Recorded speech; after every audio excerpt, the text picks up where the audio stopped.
Hey everybody, Norm over here, and it's a sad day for us. We lost our buddy Taylor Hawkins, who was a really good friend to the store, knew all the guys in the store and everybody in the store. And, I just wanted to just say a couple things about Taylor that may be a little different from what, a lot of you other guys know about him. Of course, he was a wonderful musician and played guitar as well as drums and sang, and just a killer drummer. And, I've known Taylor for maybe 20 some odd years, and he would come into the store, and he was one of the happiest guys that I ever met. He said, listen, I don't know what else I could ever have done other than being a musician. I don't really know anything else. He said, I love what I do, and I make a pretty good living doing it. And he was the most unaffected rock star of all. I mean, just an example, and I think it's the kindness that really got to me.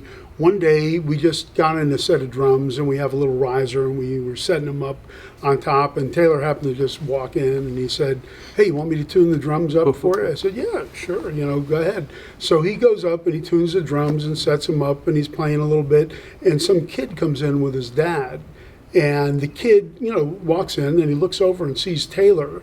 And the kid just froze. I mean, you could tell the kid was just like, he didn't know. He wanted to say hello, but he was in such shock that he didn't know what to do.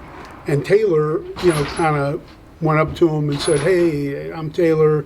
You're a guitar player. You're a musician. And he just started talking to the kid. And, he put the kid at ease, which was so nice and so sweet.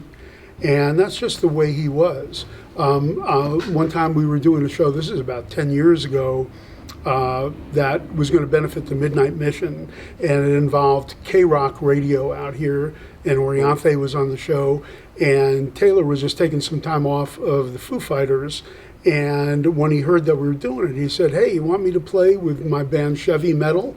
I said, are you kidding? Of course. And he was just that way. He loved the Midnight Mission. At the end of the gig, he gave a drum set for us to auction off and sign the drums, and we raised a lot of money for the Midnight Mission. He loved the Midnight Mission. He loved the store because he knew, that we were involved with helping the homeless. And when we were doing our documentary, my daughter Sarah called him and asked if he would be a part of it, and Taylor went, sure, absolutely, anything. So, and Nick, you knew him, from... Oh, yeah, I knew him from when he moved to Topanga with him and Nick Lashley from Alanis's band. He was really sweet. So he was always a fan of what he called English guitarists. He's like, I don't know what it is, man. You guys know how to rock and stuff.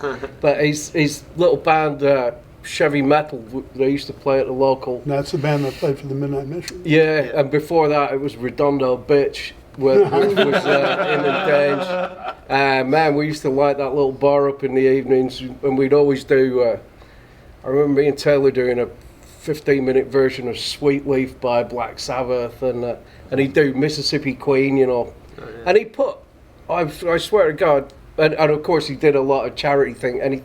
Anything that was a fundraiser in Topanga, they'd do that. But he put as much. You'd think he was doing a stadium gig, and he was on an acoustic kit in a little Mexican restaurant in our little podunk town, and he played like he was going to come out of his skin, and people still talk about that, the good old days. But he was in the surf nearly every day, and he was out on his bike in the state park. He's a cyclist, and he did all the trick or treating with the kids at Halloween.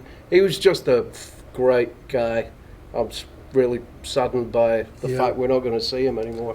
And he, when I first met him, he had kind of told me, I used to work at a music store in Huntington Beach, California, and he just got what it was like to work in a music store. Yeah. And, he would buy guitars from himself. Sometimes I thought he did it just because he wanted to support the store. Sometimes he'd buy Dave a gift. Buy Dave birthday presents and stuff. And Dave, by the way, is a great guy as well. I mean, Dave, one day he came in and one of the guys was trying to sweep something up with a vacuum cleaner, and Dave said, "Hey, let me do that." And we've got a picture of Dave with the vacuum cleaner, and it was like, I was going, "What, are you kidding?" You know, so terrible for Dave because Yeah, they were tight as brothers, and Wiley as well. From Chevy Metal, and and then he was just one of those guys who just wherever he went made people happy, and his wife, he had a beautiful wife and kids, and I remember one day I would see him in these restaurants out in Calabasas, and his son was wearing a martial arts gi, one of those outfits, and he was telling me how proud he was that he was doing so well in martial arts and all that. So, again, it's hard to believe and way too early. I'm 23 years older than Taylor, and it makes you think. There are no guarantees. Tomorrow is not guaranteed. So you best not be going anywhere. No. Yeah, enjoy your life. Enjoy every day of it. Never know what's going to happen next. And all you guys, I know he loved Michael's playing so much. Yeah, too. Taylor was awesome. He had those Van Halen shorts when I first met him. He always had the Van Halen swim trunks. He loved that. And Queen. Yeah. Van Halen and Queen. So I was doing It looked like you just came out of the ocean most of the time. Usually he did. Yeah, he was walking out of the ocean most of the time. Yeah. But, you're right, Nick, because I got to see him play with the Foo Fighters in huge stadiums, and I saw Chevy Metal maybe 5 times. I was just a big fan. At that rock and roll pizza. Little pizza joints, whether or not he was playing like in a 20-person pizza parlor or Staples Center, it was, he was always 100%. giving it his all, so... it's tough, man. Well, listen, you guys, we love you, and again, I wish I could bring you better news, but this one really hit home. That sucks. He's just one of our favorite people, and we're going to miss him. CT.